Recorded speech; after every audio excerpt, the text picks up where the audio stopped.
Hi guys, it's Stacy. We are on day 13 in our 21 days to finding purpose in pain. So go ahead and do the reading for day 13 and then come back and watch this video and then head on over to the Facebook group for some discussion. So today's topic is protecting your mind, and the verse for today is Philippians 4 verse 8. It says, "Finally, brothers, whatever is true, whatever is noble, whatever is right, whatever is pure, whatever is lovely, whatever is admirable, if anything is excellent or praiseworthy, think about such things." And I think this is a great verse really for anyone at any time, but particularly if you're going through a really challenging set of circumstances. It can be so easy to be just sucked down into the pit of your circumstance, and all you can see around you is darkness, and all you can see around you are these huge obstacles and impossible challenges. And I think this is just a great reminder in God's Word for us to just come back to continually and say, no, you know what? No matter what I'm going through, I'm going to choose to focus on my mind on the things that I know are true, and that's the things in God's Word. And things that are right and pure and lovely and admirable and excellent and praiseworthy, instead of choosing to focus on my circumstances and the uncertainty of what is going on in my life right now. So I think that's just a wonderful practical, tangible thing you can do when you are in the midst of a really challenging time, to just call out to God and speak out loud those things that you know are true and right and excellent and praiseworthy, and just to focus your mind on those things as opposed to the circumstances that you're currently facing.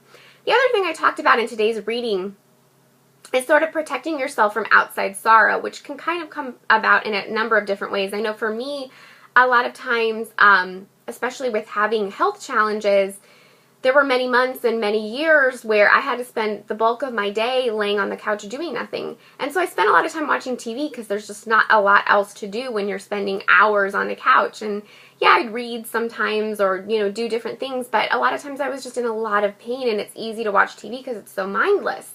The thing I noticed, though, is that I had to be very careful about the kind of shows that I was watching, because I realized by kind of filling my mind with a lot of outside sorrow from whether it's the news or just different, TV shows, that it was really depressing me and bringing me down even further. And I think it's especially important when you're going through a difficult and challenging time that you really are extra diligent about protecting your mind from outside sorrow, whether, like I said, that comes in the form of news, or even, if you have people in your life that are especially negative or are difficult to be around, that you kind of protect your mind from those people as well. Because when you're going through something so challenging, it takes so much out of you, and it's already such a difficult and dark place. You don't need to pile on that darkness with any kind of outside sorrow. And I know for me, and I think this is just sort of a part of my emotional makeup, but I think it's also kind of a result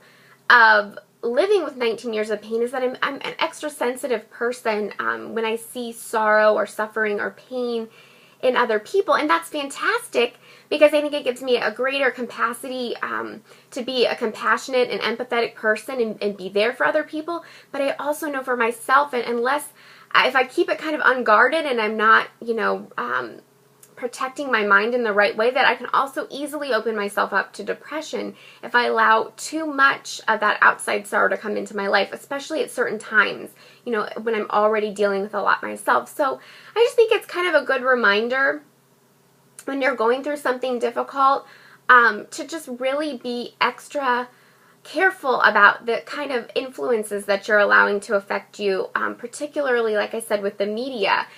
And then if you're feeling that burden, if you're feeling this outside sorrow kind of overwhelming you, I encourage you to take that burden that you're feeling and turn it into a blessing for someone else, and ask God to show you a specific person who is going through a challenge that you can reach out to. And you'll find that extra sensitivity that you're feeling, instead of it being this huge burden that's bringing you down and making you more depressed, you'll be able to use that to bless someone else, and that'll just bring increased joy into your life. So head on over to the Facebook group, and we'll have a little bit more conversation about this, because I would just love to hear your thoughts on the topic. So hope you guys all have a great day, and we'll chat soon. Bye.